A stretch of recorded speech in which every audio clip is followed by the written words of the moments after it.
thinking of the people that were affected with the tragic events of 9/11. All of us have a story of where we were, and for those that lost lives or had lives changed, our thoughts and prayers stay with you. I remember we had an open date at Texas, and I was sitting in my office, and somebody came in and said a plane had hit the Twin Towers. And I said, oh gosh, it's awful.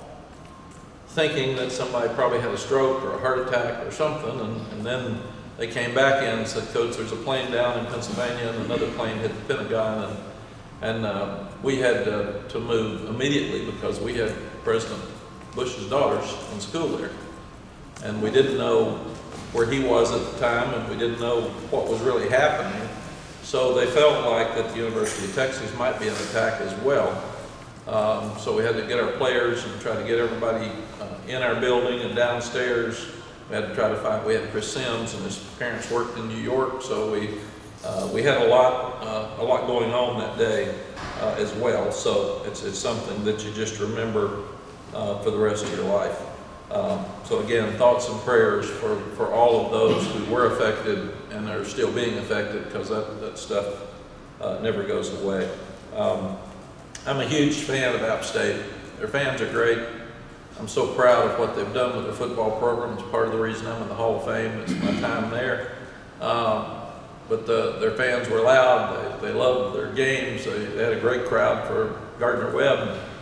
They'll be sold out for East Carolina this weekend. And I was laughing after the game, cutting up about not playing them anymore. I really don't like to play them because I'm a fan and I want them to win. And it's amazing what they've done in their program. Is the fact that the last 8 Power 5 teams, they've played within 7 points, and they've won 3 of those games. Just about all of them on the road, I think, but us, is amazing. That's just who they are. And those kids fought so hard, and they fought with so much pride, and I thought Sean Clark did a better job with his team than I did with ours. I thought he's a perfect fit there. He's an extension of Coach Moore, who won 3 national championships. They are who they are. They're going to play hard. They're going to run the ball. They're going to have play action. They're going to make it hard to get to the quarterback, and they play hard on defense. Very, very proud of them and the program that they have, and it should be a great game with East Carolina up there this weekend. I mean, we know the atmosphere they have at that place, but like I said, I'm a fan, and very, very proud of the program that they have and the way those kids fought on Saturday night. We're 2-0 for the 4th time in 5 years, so I like what we do to start seasons. We've won 4 of the 5 openers as well. The one that we played at Virginia Tech, I didn't think we coached very well or prepared very well. But this year we're 2-0 versus 2 really tough opponents. It was a fun atmosphere. I love our student body. I thought our fans did a great job even hanging through the rain, but our student body's been unbelievable. They're packed, they're loud, they're engaged, and they make a huge difference for us. And this weekend, we're going to have the best crowd we've ever had. We've played an SEC team, then we've got the in-state team with App State, which I said has probably been the best program for the last 20 years in this state. And then you've got a Big Ten team coming in. So we've played one of the hardest schedules in the country, and it'll really help us prepare for the start of the ACC. But we need our fans to be really, really loud and make a difference at 3:30 Saturday on ESPN. We made twice as many mistakes in the game Saturday night as we did against South Carolina. It was interesting. Not sure why. It's what you're looking at for all day yesterday and today, trying to figure out why. Did you have too much in? Were they not as focused? Because they were stuck between an SEC team and a Big Ten team. Did they not have as much respect for App State because they saw the Gardner-Webb video and they didn't look near as good against Gardner-Webb as they did us? We only had a quarter with the quarterback. He played really, really good. The back's really good. He's a pro guy. So why didn't we play as well? Why didn't we coach as well? I don't know. And those are things you have to answer. We're really, really being hard on the staff and the players. This sounds kind of weird for those that want to beat me up. This would be a great opportunity. But we're trying to coach every game on Sunday and Monday like we lost the game. Because when you win a game, you're easier on your grades and you're happy and everybody just lets things go. We're not letting anything go. We're looking at every possible little detail that we can have to make sure that the assignments are better and get us in the place that we need to be.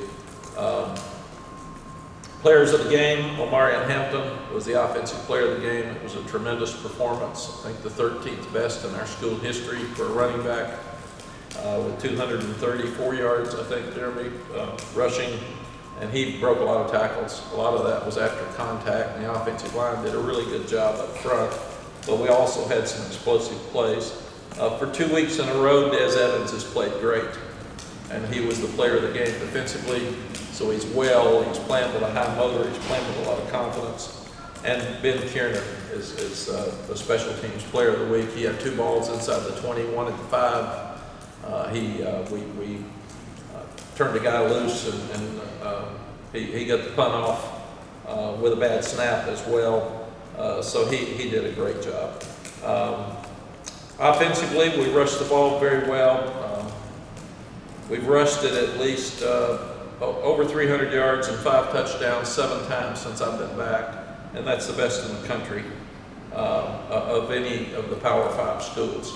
So when you run the ball for over 300 yards, you're probably going to win most of the time. We cut it as close Saturday night as we could, but that's still probably the reason we won the game.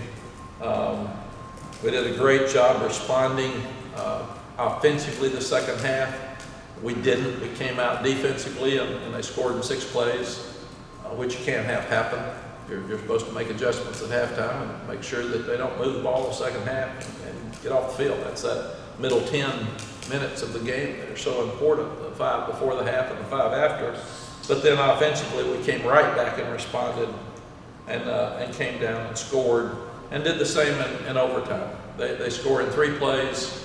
We scored, then you flip it, and I had to make a decision. Do you go for 2 at that point because your defense is tired and they gave up a touchdown in 3 plays, or do you trust your defense and go, and then we go down and score immediately and then get the 4 plays and off the field by our defense. So defense stepped up at the end of the game and responded really well.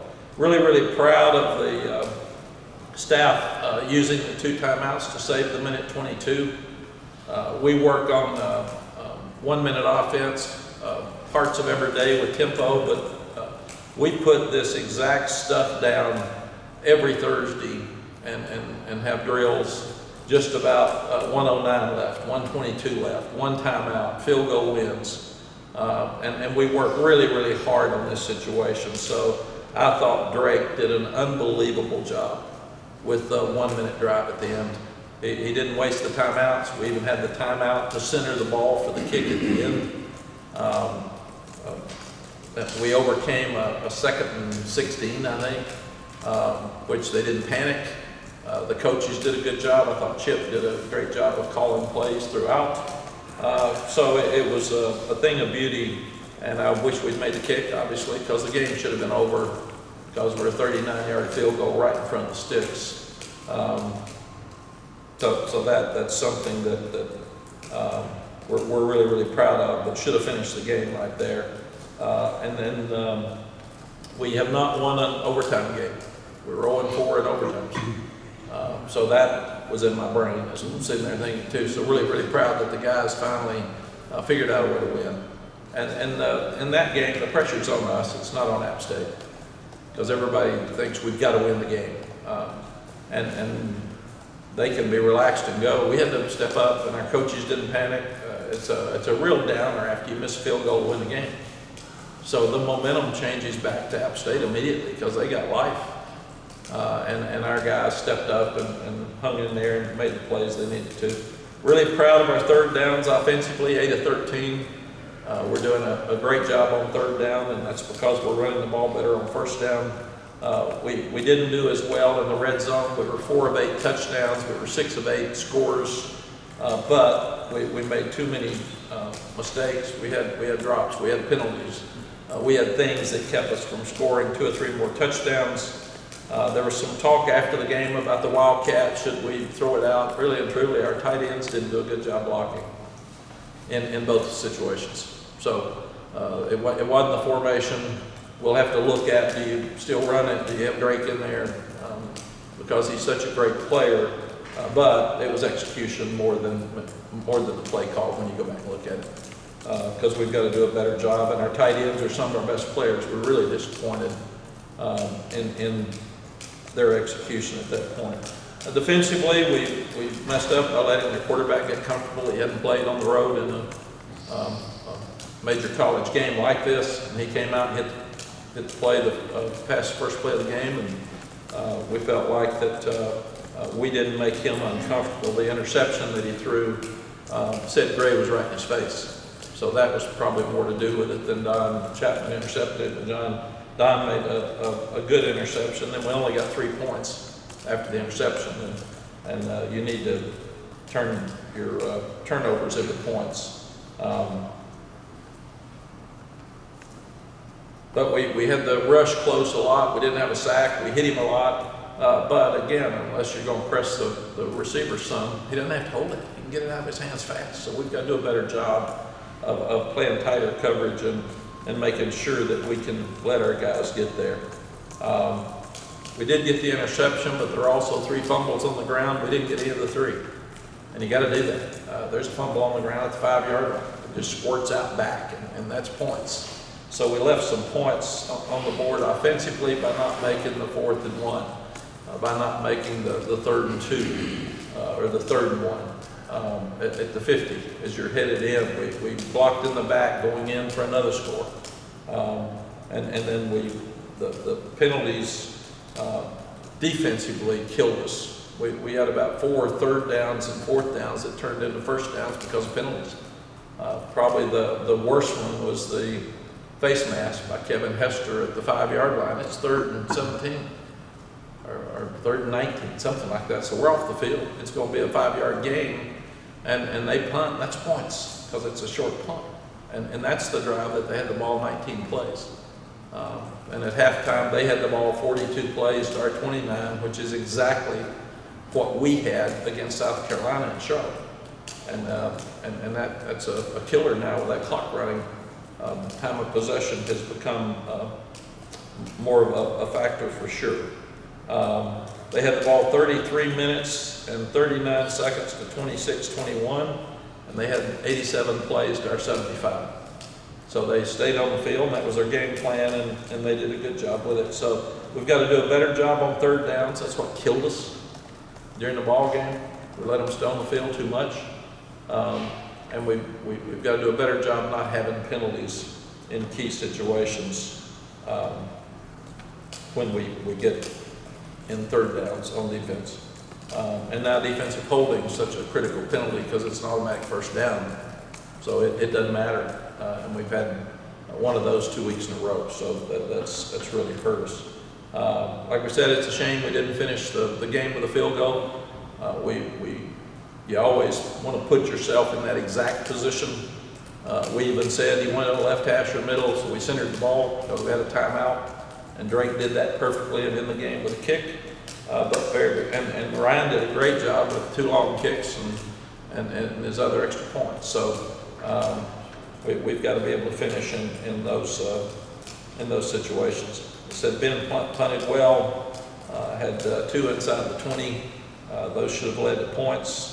I thought we should have been more aggressive on our kickoff returns early. There were some deep ones that we fair caught, but there were some shorter kicks that we could have, I thought we could have gotten hidden yardage with and had better field position. So we'll look at that this week as well. And then you start looking at Minnesota. They blocked a punt for a touchdown last week against Eastern Michigan. So they're going to come after our punts. We've got to do a better job, and thank goodness, again, Ben's back there because he manages that very, very well. Minnesota's a really physical team. They're huge on both lines of scrimmage. They're playing great defense. PJ Fleck's a friend of mine. He's done a tremendous job. They were 9-4 last year. He's 5-2 in bowl games. They were 5th in the country in third down defense, so it's going to be a really good challenge for our offense against their defense. And that's going to be fun. Their team competes like PJ competes. He's a competitor, he's high energy, he's positive, he's upbeat, he's done an amazing job at Minnesota. I've never heard of this before, but they kept, Eastern Michigan had only 5 minutes with the football the second half during the game Saturday night, and they did not make a first down. I've never seen in modern day football a team not make a first down in a half. So they're really, really good on defense, and they run the ball. They're going to be physical. App State was a great challenge for us because it's going to be a very, very similar game with them coming after us. They have held the ball. They've had the ball in 2 games, 140 plays. Their opponents have had it 98. So the other teams had it less than 50 plays in 2 games.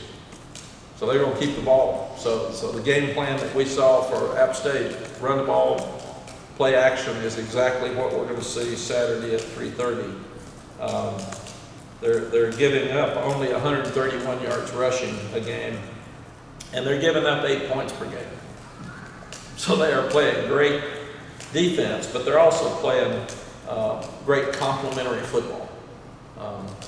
I saw Jim Harbaugh said the other day that you don't play offense and defense, you play defense. We all play together, and I thought it was unique, but it's really true. And we're doing a better job right now of doing the same than we've done in our past. As has been announced, there is a Board of Trustees meeting today at noon. That meeting is called to try to help figure out all the best options for Tez Walker. I'm really, really proud of our Board of Trustees that they're standing up to try to figure out what's best, and so we can see all of our options, get a singular voice, and then move forward. We got too many people saying, should he play? Should he do this? Should we do this? Should this happen? We need to all get in the same room and figure out, number one, what's best for the young man, because we've said in our program we want him treated like I would want my son to be treated, and that's what the Board of Trustees are looking at. So I will leave here and go over there, but very, very proud that our university is trying to step up and make sure that we help the young man. He did obviously come back to the game. I was so disappointed and surprised in the vote with the committee that they voted down his ability to come back and play. I think it's awful. I think it's very poor. It's not fair. There was a path for him to be eligible without question. I didn't know when I told him. NCAA doesn't have to tell him, I have to tell him. So Lonnie Galloway and I told him on Thursday after the meeting. We heard about 3 o'clock in the afternoon. And like I said, I was shocked that he's not eligible. But that's the decision they made. Telling him we didn't know if he was going to quit school. He went home Thursday night. We didn't know if he was going to come back for the game. He was really, really distraught and disappointed. We were worried about him. So we thought it was best for him to go home, and he just didn't go to school for the weekend. We did talk him into coming back for the game and felt like that he needed to be picked up. So that's why we asked him to walk out so people could say, sorry, we're for you, we're pulling for you, because this is a young man that totally had his life changed. And we're talking about NIL money opportunities, we're talking about NFL draft. The Senior Bowl took him off the list because he's not going to play. And now we're working with him too. I'll know more today about the possible options for him moving forward. But then Lonnie Galloway and I have to talk to him probably today, tomorrow, about what do you do? Do you want to practice? Do you want to work out for pro scouts and prepare to go to the NFL this year? Do you want to plan on coming back? Because he would graduate in December of next year. But all these options are things that he'll just need to look at and decide what he wants to do. He did tell me he wants to stay in school and get his degree. So that is something that is a real positive and something that's good moving forward. Questions? Mack, in regards to the sacks on Saturday, we talked to Cedric Gray after the game. He was saying that part of the reason they were able to get sacks is because they were moving Aguilar around a little bit more. Do you think that kind of played a role in not being able to get to the quarterback like you did in the supplement? It did. I do think more than not is we're letting people be too wide open. And Gene and I have talked about it. The staff talked about it. We've got to disguise more. We've got to move around more. We've got to make the quarterback hold the ball more so he doesn't have an easy path to get it out of his hands so quickly. And that's something that we've got to improve. To follow up on that, you also mentioned there weren't as many blitzes. Was that deliberate at all as well? No, there were. You don't notice them in a running attack. They run the ball on 3rd and 9. I mean, that's just who they are. And it's but the defense was very similar to the one at South Carolina. It was just that App State's a totally different offense. And Minnesota's going to be the same offense as App State. I mean, they're going to run the ball. They're going to be physical. You're not going to get as many sacks. It's why we're protecting our quarterback better. We're running the ball better. We said the running game's the quarterback's best friend. And they keep tight ends in, and they throw more play action routes when you're running the ball so well, and you run a naked or a bootleg, you're probably not going to get a sack. Maybe you can force him to throw it, but that was their whole game plan was to keep the ball, which they did the first half for sure, and to run the ball and try to stay out there and make 4th downs, take risks.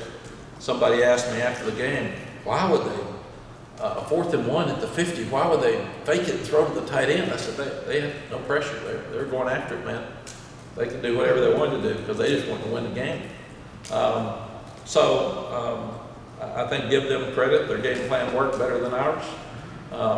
And thank goodness that it was the perfect game for us because we didn't play well and we won. And you can coach them harder after they don't play well. The coaches understand we've got to fix things with more urgency than we thought.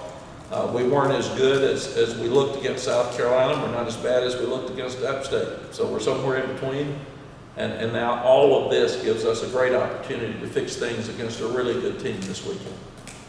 Mack, just to follow up, I know holding AJ off, he had a question for you. When you say disguise more, do you mean like blitzes and pressures? You need to get more creative in that way? No, the defense is good. We can get off of the old, we're too passive and all that stuff anymore. That died. We blitzed a whole lot. It's amazing. It's like at one time Sally said, why don't we ever use a trick play? I said, well, we had 2 call them, either one of them worked. So if you're blitzing, you're not getting there. Everybody says you're not blitzing. No, you're still blitzing, you're just not getting there. And we pressured him a lot, we hit him a lot. He got hit on the one that I thought was the grounding call. And they said they hit him, and that's why you can't call it if they're hitting. You did hit him a lot, but I'm saying disguise. What do you mean by disguise? Disguise means you show one look and bring another. You show bump on the wide receivers, and then you back off and play 2 deep zone. So he's got to hold it a little bit longer because he's not really sure. I think we've given them too clear a picture. We got young corners, and they'll get better at this, but we've given them too clear of a picture of what we're in, and it's too easy to go there. So let's change it up. They're not sure for blitzing. They're not sure for playing zone. They're not sure for bumping. They're not sure if we're off. Let's move from this look to that look, and that's what disguise means. Yeah, I'm not sure if you can say anything else about the BOT meeting, but is this something that it was originated outside of your knowledge and you were asked to come in there, or Yes. is this something you participated in maybe bringing about? No, I was asked to come. I just got a text and said, will you come? And I said, yeah, you all are so important. But, we appreciate that very I said much. I have a press conference that usually finishes at 11:45, but some of these people talk so much and go so long. It could be noon and I could be late, but Dan AJ keeps asking no, questions. I'm just really proud of a lot of universities say they want to take care of student athletes or students. They don't. This is a great message to everybody that we're concerned and that we're going to take care of this young man. And just like I told them, I don't know what the options are. I mean, I don't know. So somebody says, play him. Well, let's find out. Can you play him? If you do, what are the repercussions? And I know what I think, but I'm not a lawyer. So I feel like in this meeting, they're going to come up with the best options for the young man to present to him and try to help him get another step forward in his life, because he's just been absolutely crushed. And these people are concerned and want to help him, and I'm really proud of that. I don't know that would happen many places. And again, I told them I don't know what to say.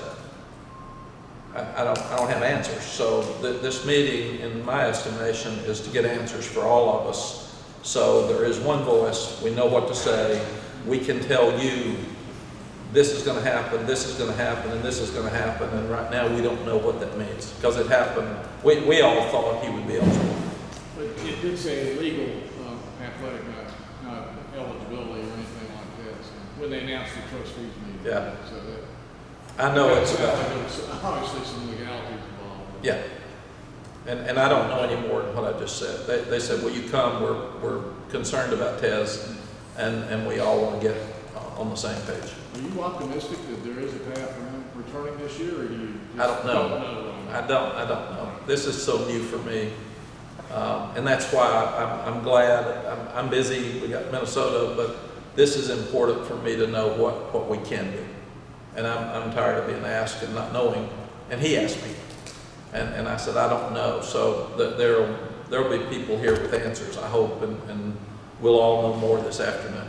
As far as the team goes, what did you see from Taylor this week that showed that he learned a lot from his first action last week in South Carolina? He was much more confident. He was much more aggressive. Defensive backs across the country want to grab and hold a jersey, and that's the only way. It's the easiest way to get in trouble. And our officials have said this forever. If I see this, it's a penalty with the defensive people. It's holding 100%, or if you see the shoulders turn. Same thing with offensive linemen, tight ends. If I see the change of a body, you're jerking one down, you're turning him, or if I see you trying to get away, and I've told our receivers and our defensive linemen, you force them to call it. If you're getting away from the guy and he's holding you, don't gripe. Get away from him, and then he'll see the jersey pull and he'll call it. So inexperienced guys do that. They want to crutch sometimes. So he's doing a better job of using his hands. He played the ball much better Saturday. Elijah Hussey is really good. I mean, he made the play to win the game. But he nearly made an interception the play before that. I thought he was going to get it, but he's really a really good player. We've got to figure out also, how do we get our best 11 on the field in everything? We didn't know till Thursday afternoon at 4 o'clock Tez wasn't going to play. So now can we get a set group of receivers and let Drake just throw to them? We've been all over the place. Nate's been out. Nate's back. But Tez is out. Those were the two guys that we thought would really come in and help us. We've lost one of them, and the other one hadn't played any. So we got to get set at receiver. What do you do now with British back at running back? Caleb did some good things. Elijah Green did some good things. So we're really looking at personnel across the board. I hate to hog this. I need to ask a follow-up what you said about the receivers. Getting Tez all those reps, do you think there's been any effect otherwise on that room? Maybe some of the guys that have been out there on the field getting reps maybe weren't getting as many as they could have gotten in practice? Or did you guys scale Tez's back at all, thinking that maybe you might not? No, I thought he would start against South Carolina, and I knew, I was 100% sure that in looking at his case that he would play this weekend. I was crushed. Do you think there's been an effect with some of the other guys, or I don't, they've all gotten enough reps? I don't know, you'd have to sit down with all of them. You know, when we asked, I got 120. Yeah. So, and I did tell the coaches, if a guy's not playing as much and he's young, and we've had 2 games that were hard to get a lot of guys in, have individual meetings with them. Team meetings don't matter. A lot of times guys don't listen. The ones that need to listen don't listen. So bring the ones in that aren't playing good and find out why and fix it. Bring the ones in that are young and are talented and aren't getting to play, that are pouting, and sit down with them and talk to them about what you need to do to play more. So this is the week you start talking about getting one-on-ones and trying to let everybody understand exactly what's going on. Mack, in terms of the offensive line, a lot of the top of the offensive mix it up with Marcellus being available and a little back inside. Do you feel like he was maybe a little bit more comfortable back in where he was playing last year? And do you feel like the unit with Diego at left tackle could be a line moving forward for you guys? Yeah, number one, Diego played really well. He had the one bad play that was very obvious that he got too high and they shoved him back in and hit Omarion in the backfield. Other than that, he played really well. So we were pleased with it. But we've got to look at what is the best combination now. Is it too much for William to play guard and tackle? Because he's playing both, and that's harder. Will Ed be healthy for this week? We come in here and talk to you all about it. We really don't know. And then you put him out there, and the trainer says he can try it Tuesday, and then the first time he goes against somebody live, he starts limping. We just don't know those things. And if you don't practice Tuesday and Wednesday, can you play? Can you not be in pads all week and practice on Thursday? And are you ready to be physical against a big physical front like Minnesota? So we're really pleased with Willie Lampkin, really pleased with Diego.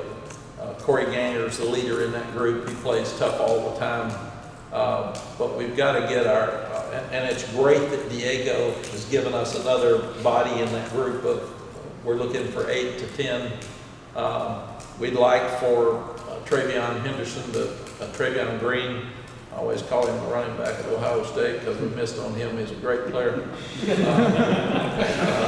I caught that. Yeah, I did too. I always do it. When I call him that, he laughs at me now because at least I told him, I'm going to call you Travion Henderson sometime because he's really good. And he said that's a compliment. So, but trying to get him ready to go, trying to get another one of those guards ready to go. But we've had real bad issues with injuries, a lot more than you should have early. Even John Copenhagen playing with a club on his hand. I mean, it really limited us because he's such a great player for us. So, yeah, we got to figure out the receiving group. We got to figure out our defensive back group since we lost Dre Boykins. We got to figure out the line group. There's a lot of thinking here we got to do and try to work this out. Art. Mack, obviously, ball control, that's the game. They want to also keep Drake out of the field. Defense, it seemed like they were making it harder on him second. So is it your coach, do you take what they give you, or do you want to take what you want to take? And how do you make Drake more effective when, the little soccer with the run, but making it harder? Yeah, Drake's wonderful, and we only want to win, period, 100%.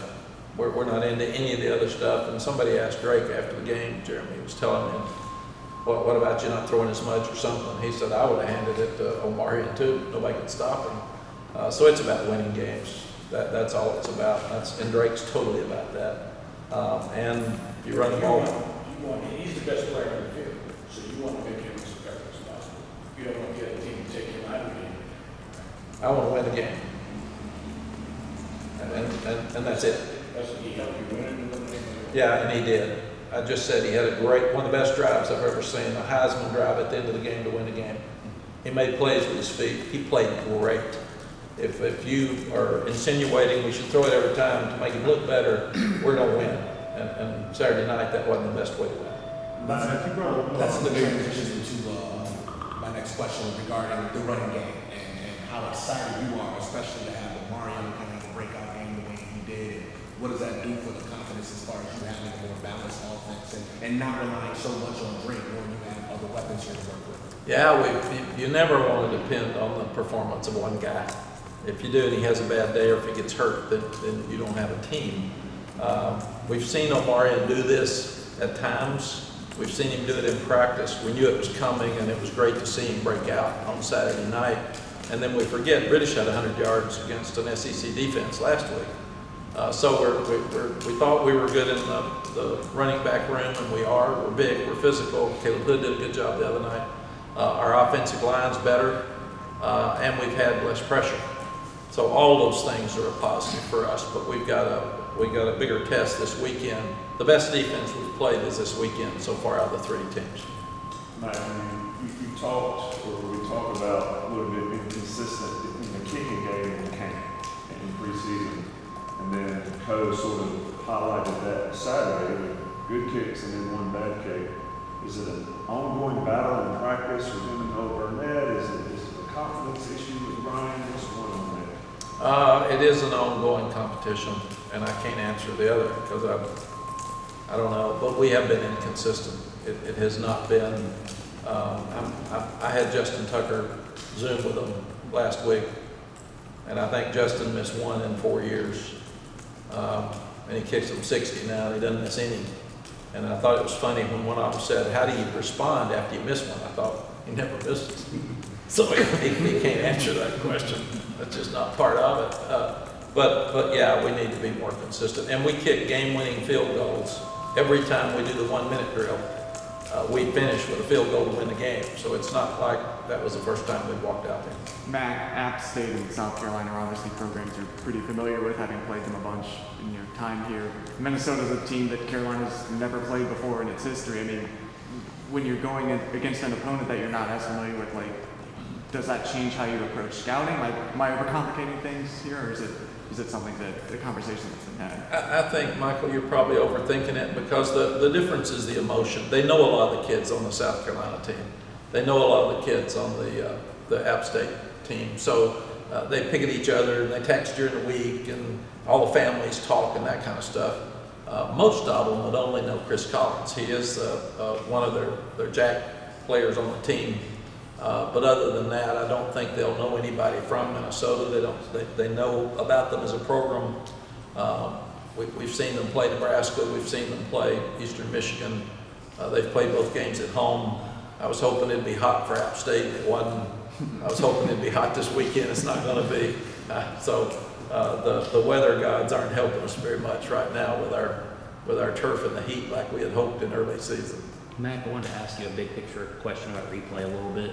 Where do you kind of fall on the idea you want to get the play right, but you don't want the game to drag to a halt? And I'm curious, I'm assuming you've talked to Al River on like the ACC, like what kind of message as a coach, like along those lines, do you send them about how they handle replay? Yeah, Aaron, what I would like is for every critical play to be reviewed from upstairs without us taking time on the field. And then if they see it's the wrong call, they buzz down and they stop it and say, and that's kind of what's happening anyway, but do it faster. We can see it. We look at review. Don't sit there for 4 minutes on something that's obvious. And if it is a hard one, take your time. And if it's a holding call, it doesn't matter, or don't stop it all the time. But if it is a game-changing play, don't say it's not reviewable. It should be. It's changing the game. And all we want as coaches, all we want as players, all we want as fans is to make sure that the game's called properly. And the team that plays the best has a chance to win. We just want it to be fair. But I can't stand it when they say, well, that's not reviewable. It should be. It changes the game, man. So fix it. Right. With conversations you might have had like with Al, I mean, also the idea of speed.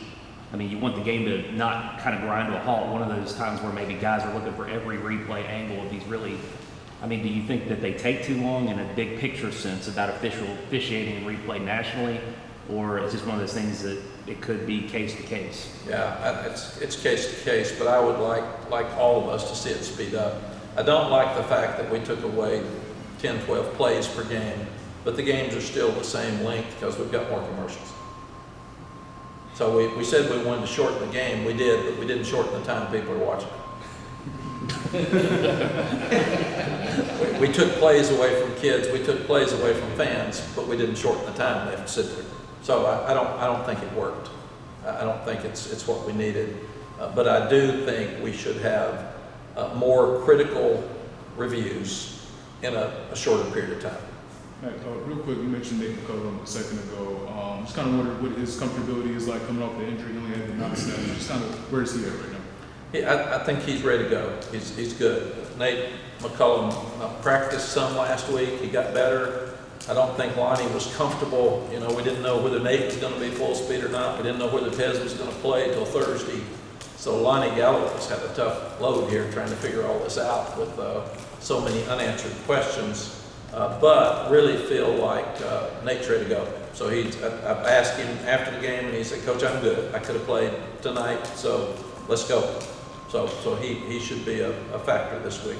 Along those lines, Mac, would you like to see? I understand you played 2 games, but would you like to see more passes down the field as opposed to? It seems like there's a lot of screens and quick hitter stuff. Or do you think that your personnel right now, just at receiver, just isn't suited to be the most field stretching thing that you have? Do you want? I mean, do you want to get it? I'll answer it like I did Arts. I want to win, and we're doing it. I like what Chip's doing.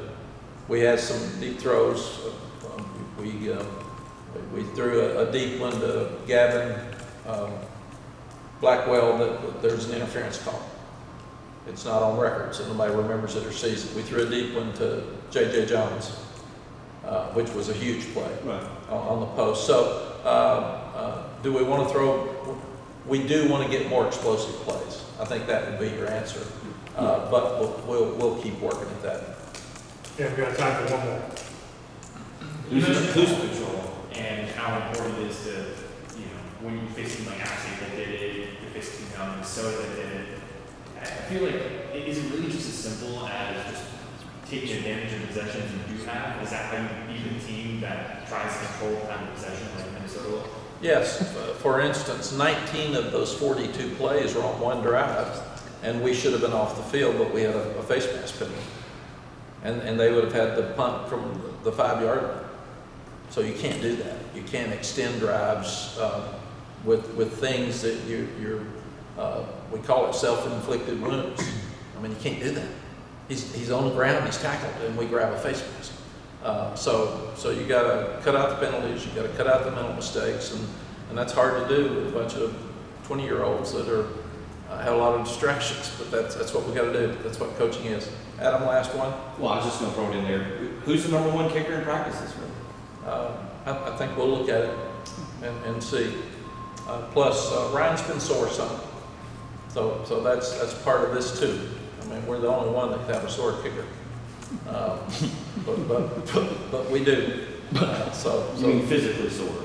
Yeah. Yeah, that's right. What we do is, very honestly, just about every position is open every week. I mean, Drake's isn't. Omarion's probably going to play this week. But British has got to get back in the swing, and he and Caleb will start looking at plays. So you have to earn your plays every day, and nothing's a given. And that's the same with William Barnes and the other 2 guards and the tackle, and Diego's got to practice good to keep his job because he had a good start. So who's the star?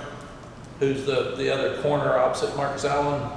A lot of question marks that you got to get answered, and we have to answer them today, and then we have to watch them tomorrow, and then see if we need to try to change them again before Wednesday.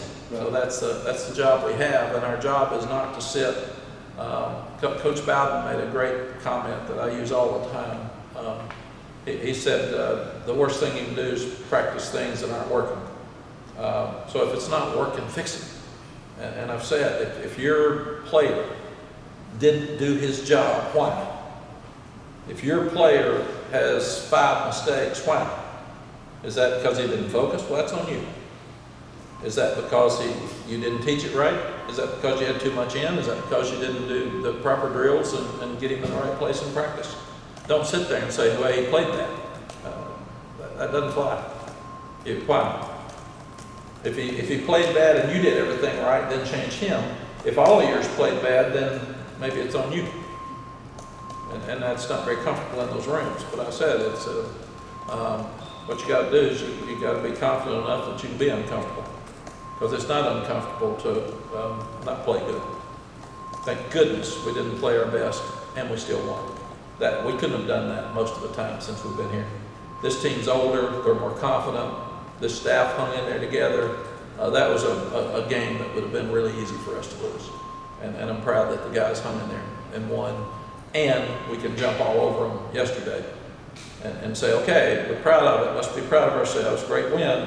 Now, here's all the things we did wrong that we got to get fixed. So don't be sensitive. Be a great self-evaluator, because that's an important part of growing up, is admitting that you didn't do something right, figuring out why you didn't do it right, and fixing it. And that's who we are this week. All right. Thanks, Coach. Thank you. I appreciate it, Mac. Thank you.